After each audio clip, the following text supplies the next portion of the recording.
John chapter 1, verses 1 through 28. In the beginning was the Word, and the Word was with God, and the Word was God.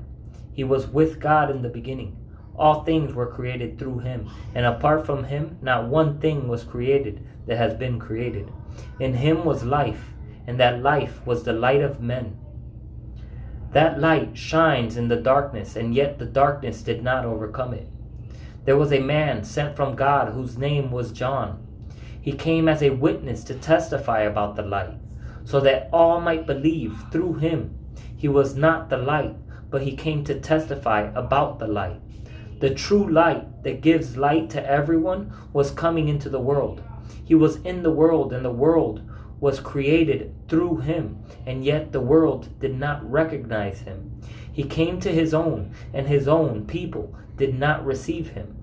But to all who did receive him, he gave them the right to be children of God, to those who believe in his name, who were born not of natural descent, or of the will of the flesh, or of the will of man, but of God.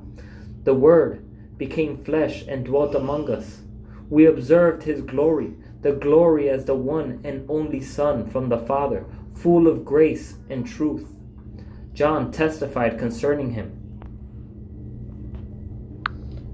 John testified concerning him and exclaimed, "This was the one of whom I said, 'The one coming after me ranks ahead of me, because he existed before me.'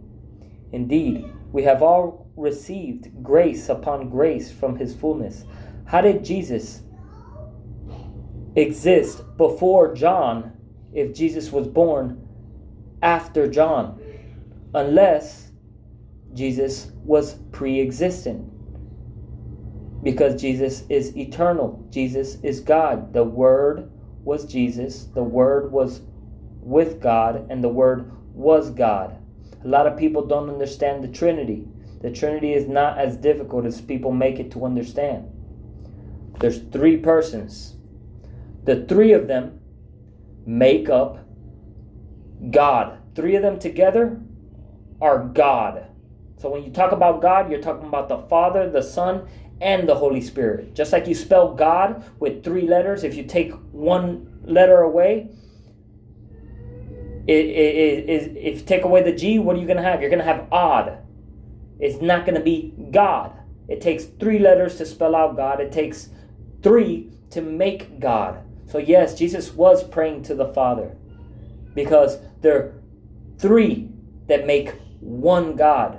But people don't understand that. People like to make things difficult to understand. Let me see.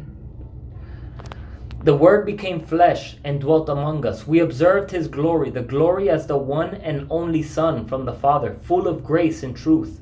John testified concerning him and exclaimed, "This was the one of whom I said, 'The one coming after me ranks ahead of me, because he existed before me.' Indeed, we have all received grace upon grace from his fullness.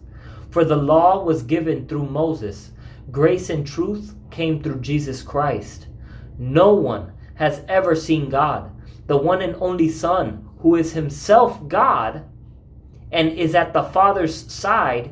He has revealed him." This was John's testimony when the Jews from Jerusalem sent priests and Levites to ask him, "Who are you?"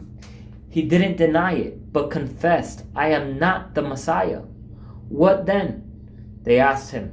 "Are you Elijah?" "I am not," he said. "Are you the prophet?" "No," he answered. "Who are you then?"